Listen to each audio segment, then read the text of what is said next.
mustahil bagimu, itu sangat mungkin bagimu. Di saat ku tak berdaya, kuasa-Mu yang sempurna. Ketika ku percaya mujizat itu nyata, bukan karena kekuatan, namun Roh-Mu ya Tuhan. Ketika ku berdoa, mujizat itu nyata. Ketika ku berdoa, ketika ku percaya, ketika ku berdoa, mujizat itu nyata.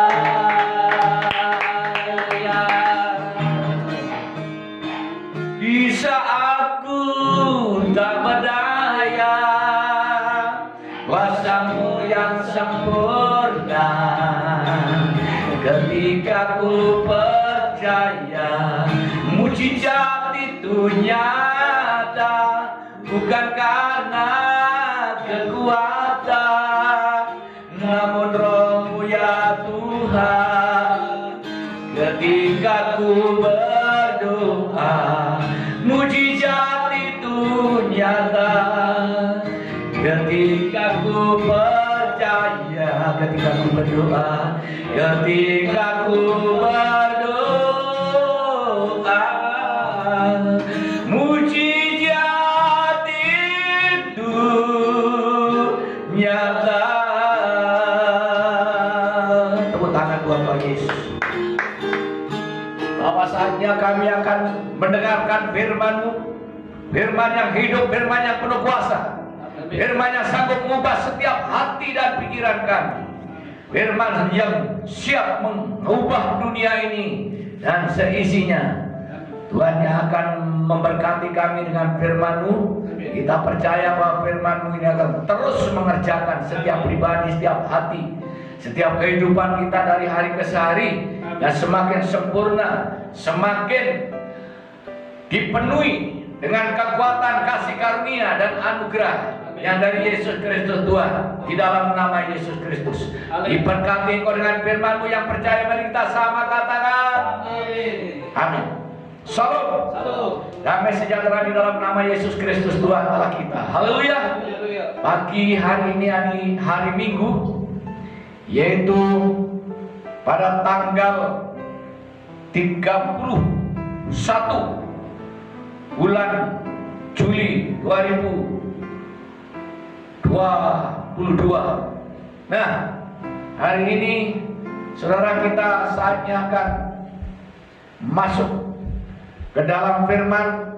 Mari kita langsung saja membuka pada firman Allah dalam Alkitab, yaitu suratan Efesus pasal yang pertama. Kita baca, kita pelajari mulai dari ayat yang ketiga. Sudah ketemu? Mari kita baca bersama-sama Efesus pasal yang pertama ayat 2, 3, dan 4. Sudah ketemu? 1, 2, 3. Terpujilah Allah Bapa Tuhan kita Yesus Kristus, yang dalam kasih Kristus telah mengaruniakan kepada kita segala berkat rohani di dalam surga.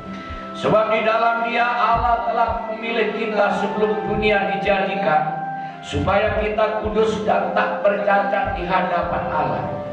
Dalam kasih Ia telah menuntun kita dari semula oleh Yesus Kristus untuk menjadi anak-anaknya, sesuai dengan kerelaan hati kehendaknya.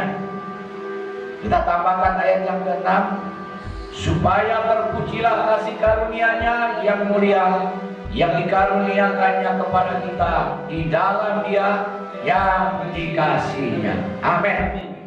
Ya, pada pagi hari ini kami lebih membawa judul ini, yaitu terpilih. Jadi terpilih ini sesuatu yang perlu kita ketahui bahwa dipilih atau terpilih itu ada bedanya. Kalau dipilih, suatu contoh di sini ya. Kalau dipilih itu seperti pemilihan presiden. Jadi dipersiapkan untuk dikaderisasi. Artinya ada calon-calon kandidatnya kalau mau pemilihan presiden.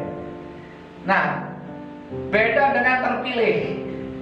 Kalau terpilih ini ujuk-ujuk, jadi tidak dipikirkan terlebih dahulu bahwa tiba-tiba ya kita ini kok dipanggil Pak Presiden, contohnya seperti itu terpilih.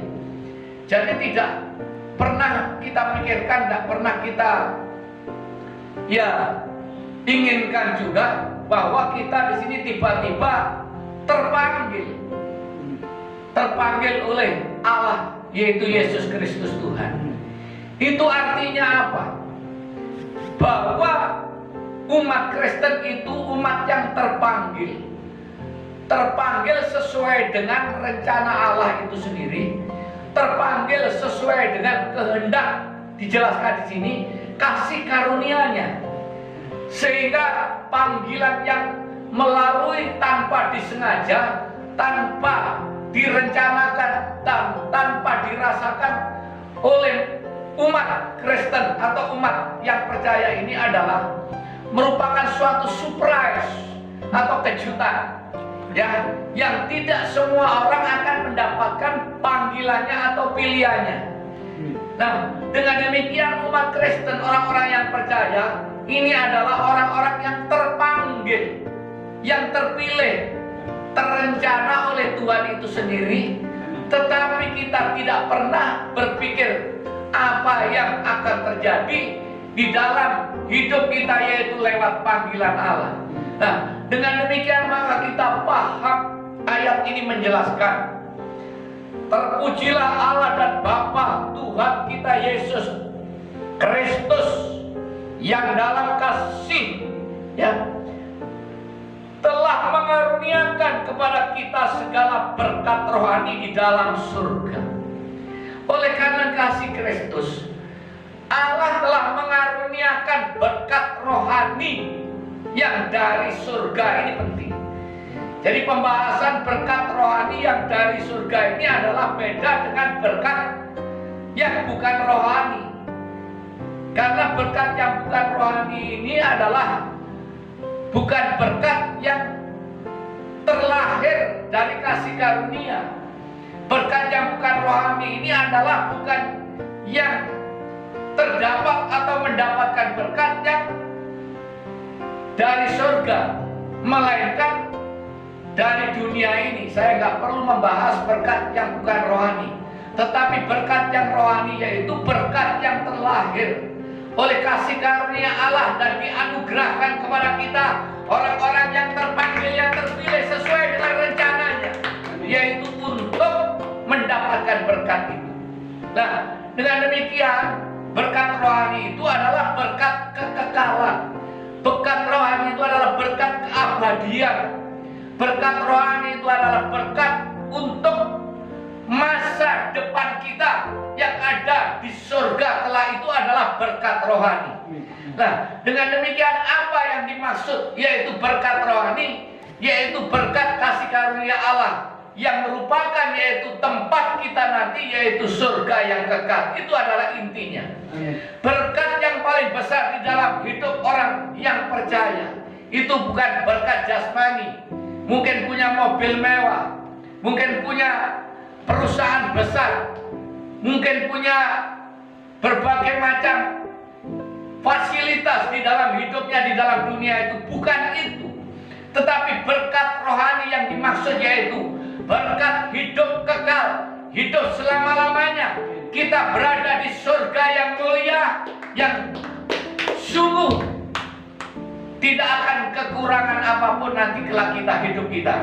Jadi di dalam dunia ini, saudara-saudara, mungkin bisa terjadi kekurangan makan, bisa terjadi sakit penyakit, dan bisa terjadi kasus apapun dan permasalahan apapun yang terjadi.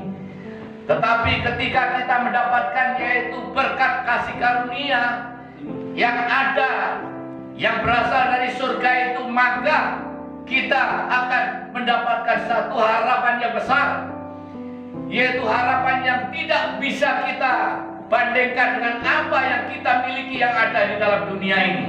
Seperti mungkin mobil mewah, rumah mewah, semua fasilitas serba mewah, sehingga terjadi saat ini juga menjadi satu, yaitu perebutan bagi seseorang yang mengakibatkan terjadi pembunuhan dan lain sebagainya, yang terjadi pemerkosaan dan lain sebagainya, yang terjadi masalah-masalah prinsip yang besar yang ada saat ini juga di sini adalah sesuatu sebenarnya hanya merebutkan kekuasaan, merebutkan yaitu berkat-berkat yang dari dunia ini sebenarnya.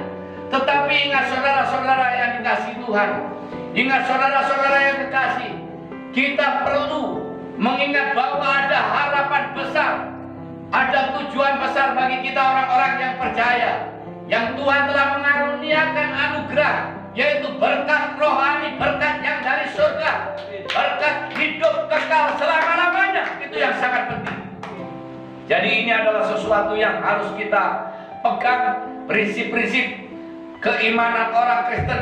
Kita tidak perlu mempermasalahkan, kita tidak perlu di sini mengejar-ngejar yaitu berkat yang ada di dunia ini. Kita tidak penting ya kita di sini untuk menjadi seorang yang sukses, yang besar mungkin ya, seperti konglomerat, seperti orang-orang yang kaya, yang begitu kaya raya di dalam dunia ini. Itu penting, tetapi tidak selayaknya kita di sini ya dengan cara-cara yang tidak pantas, dengan cara-cara yang kasar, dengan cara-cara yang jahat. Itu adalah tidak pantas bagi orang-orang yang percaya. Orang-orang yang percaya lebih mengedepankan kasih, karunia dan anugerah yang dari Bapa itu sendiri, yaitu hidup kekal, surga mulia adalah milik kita, dan kita tidak akan kekurangan apapun ketika kita ada di surga. Dengan demikian mari kita semua orang-orang yang percaya, umat Kristen, mari cenderung, mari condong, mari kita melihat ke depan, mari kita melihat ke atas, mari kita melihat tegak lurus, yaitu untuk menuju berkat-berkat rohani kita, yaitu berkat kehidupan yang kekal, berkat surgawi, berkat kemuliaan, berkat kehidupan yang damai, sejahtera, dan penuh sukacita di dalamnya. Ini adalah tujuan orang-orang yang percaya, baik itu di dunia maupun di surga, adalah kesejahteraan, kedamaian, dan sukacita. Itu sangat penting, karena itu adalah sesuatu yang sangat prinsip bagi kita, bahwa apa yang harus kita miliki, apa yang harus kita lakukan, apa yang harus kita kerjakan, apa yang harus kita dapatkan, itu hanyalah jikalau berkat itu terlahir dari damai, sejahtera, dan sukacita di dalam Yesus Kristus, bukan dengan cara-cara ya agresivitas, kejahatan, bukan dengan cara-cara yaitu dengan menggunakan kekerasan, tetapi dengan cara kasih, dengan cara mengasihi, dengan cara mengampuni, dengan cara melayani, dengan cara berbakti, dengan cara yaitu bekerja dengan penuh kejujuran, kedisiplinan, dan ketaatan, bekerja dengan penuh pengabdian, baik itu bekerja di dalam pemerintahan, swasta, perusahaan, bisnis pribadi, perorangan, atau bisnis secara umum, atau kelompok, dan lain sebagainya. Mari kita semuanya lebih mengedepankan yaitu kasih persaudaraan, lebih mengedepankan yaitu kerjasama yang baik, kerjasama yang kompak, kerjasama yang saling terbagi, yaitu saling membagi rata keadilan di dalam usaha, dalam pekerjaan ini, dengan mengedepankan yaitu kasih Kristus, dengan mengedepankan kasih yang dari Allah Bapa yang memimpin, yang menuntun, yang menyertai kita, sehingga tidak ada di sini kasus-kasus kekerasan, tidak ada kasus-kasus kejahatan, tidak ada kasus-kasus kriminalitas, tidak ada kasus-kasus di sini yang sifatnya represitivitas. Nah, dengan demikian mari kita semuanya orang-orang yang percaya, kita mengacu, melihat, meneladani, yaitu dengan apa yang diajarkan dalam Alkitab, dalam firman Tuhan itu. Yesus Kristus Allah kita mengajarkan kasih. Apa yang Dia katakan, kasihlah sesama manusia seperti mengasihi dirimu sendiri. Kasihlah Tuhan Allahmu, dan kasihlah semua orang yang ada di dalam dunia ini.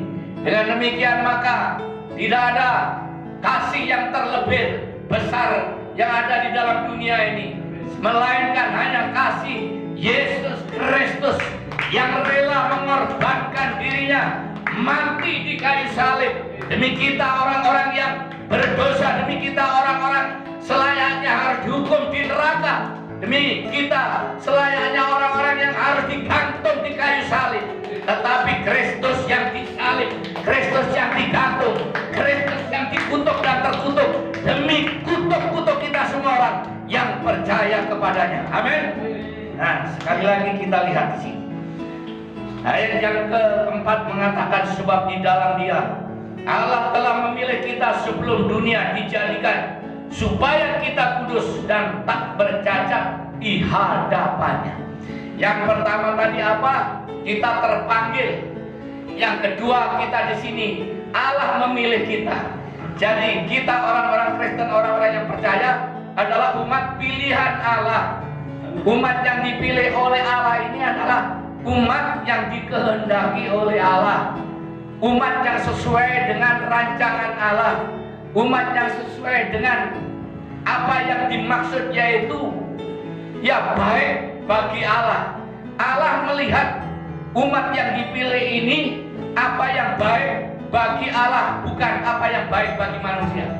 Apa yang dianggap manusia baik, apa yang dianggap manusia benar, tetapi bagi Allah tidak, maka Allah tidak memilih. Apa yang dimaksud manusia yaitu baik dan benar, apa yang dimaksud manusia yaitu super hebat dan lain sebagainya. Tapi kalau Allah tidak memilih, tidak mengendaki, tidak menjadi pilihannya. Amin. Tetapi apa yang dikatakan yang paling hina, firman Tuhan mengatakan apa yang rendah, apa yang tidak berarti, apa yang tidak berguna di dalam dunia ini, maka jikalau Allah berkenan dan memilih, Tuhanlah yang menganggap itu semua baik dan benar di hadapannya. Dengan demikian saudara-saudara yang kekasih, jangan takut bagi mereka yang merasa rendah diri, rendah hati, yang merasa dihina, yang merasa terhina, yang merasa banyak kekurangan dirinya. Jangan takut. Yang dianggap rendah sama orang, jangan takut. Yang dihina orang, jangan takut. Yang merasa dianggap remeh sama orang, karena Allah akan memilihmu, Allah akan memanggilmu, Allah akan mengangkatmu tinggi-tinggi, lebih daripada apa yang ada dipilih oleh dunia ini. Ini sangat penting. Jadi Allah memilih. Yang pertama adalah Allah, yaitu memanggil, dan kita terpanggil sesuai dengan panggilan Allah, dan kita tidak menyadari bahwa kita adalah dipanggil Allah. Yang kedua, kita dipilih oleh Allah sesuai dengan rencana Allah itu sendiri, dan Allah yang merencanakan untuk memilih kita untuk dijadikan sesuai dengan apa, yaitu tujuan Allah itu sendiri. Nah, oleh sebab itu kita cukup berserah kepada Allah bahwa atas pilihannya kita pasti akan mendapatkan segala sesuatu, atau apa yang menjadi anugerah dari Allah itu sendiri akan menjadi milik kita sebagai umat pilihannya. Amin.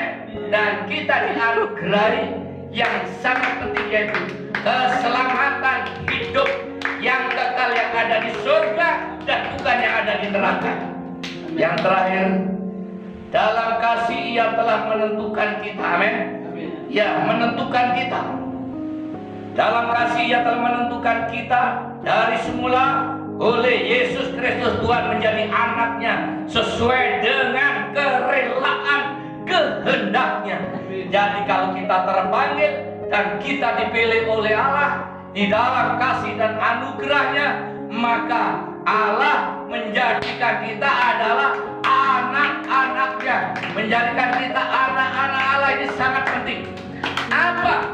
Yaitu prioritas, fasilitas, dan kedudukan bagi anak-anak Allah. Tentu di sini memiliki lebih dari segala apa yang bukan anak Allah. Jadi orang-orang yang percaya ini disebut anak-anak Allah. Dan karena anak-anak Allah, ia akan mendapatkan bagian semua apa yang ada yang dari Bapa, yaitu Allah sebagai Bapa kita dan kita sebagai anak-anak Allah. Tuhan Yesus memberkati. Mari kita berdoa. Sambil bangkit berdiri kita angkat pujian.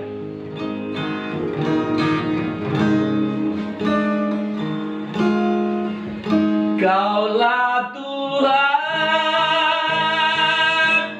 yang berjanji, tak sekalipun kau ingkari kesetiaan.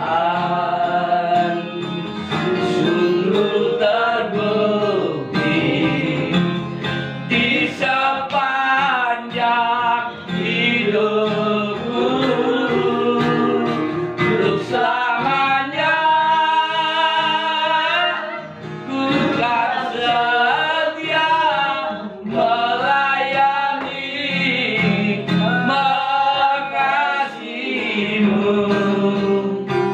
Tiada Tuhan sepertimu. Kau Allahku yang setia. Tiada Tuhan sepertimu. Kau Allahku yang setia.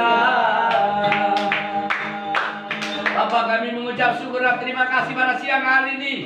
Kami boleh datang kepada Bapa. Dan kami telah menyampaikan firman kepada semua umat manusia. Amin. Kami ingin melayani umat-Mu Tuhan. Kami ingin melayani lewat firman-Mu ini. Amin. Biarlah setiap firman-Mu ini akan masuk di dalam hati dan pikiran setiap umat manusia. Amin. Yang mendengarkan pada siang ini, siang hari ini. Sehingga firman-Mu ini akan terus mengerjakan setiap hati dan pribadi. Amin. Memperbaiki fasilitas-fasilitas. Amin. Memperbaiki organ-organ yang ada, memperbaiki semua hati dan pikiran, semua tubuh, jiwa dan rohnya, ya sampai ke dalam sumsum tulang-tulang sumsumnya. Amin. Tuhan Kau memberkati, merubah dan mengubah setiap kepribadian. Semua umat yang jahat menjadi baik, Amin. yang lemah menjadi kuat, Amin. umat yang bodoh menjadi pintar, Amin. umat yang sempit cara berpikirnya menjadi leluasa berpikir. Amin. Umat yang penuh dengan kejahatan ini akan diperbaiki. Amin. Semakin penuh di kasih Tuhan dan mengasihi semua umat manusia. Amin. Biarlah Tuhan Kau memberkati kami semuanya dengan firman-Mu ini. Biarlah firman-Mu ini terus menuntun kami, Amin. membimbing kami, membawa kami ke jalan kebenaran dan kehidupan.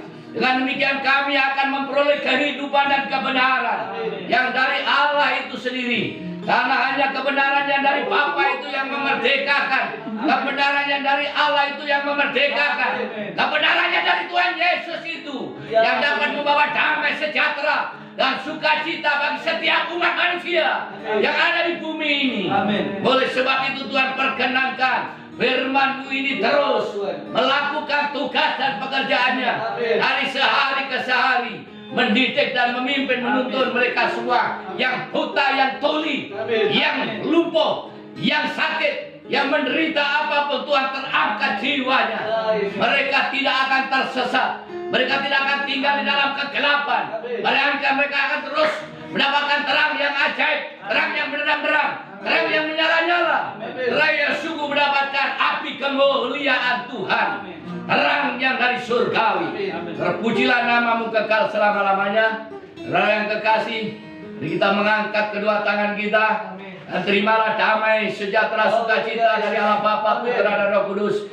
Dan kau akan dipenuhi terus di dalam rohnya, dalam kasihnya, dalam anugerahnya, dalam segala berkat dan kelimpahannya. Dalam nama Yesus Kristus Tuhan, memberkati kita semua yang percaya. Mari kita sama katakan amin. Tuhan memberkati.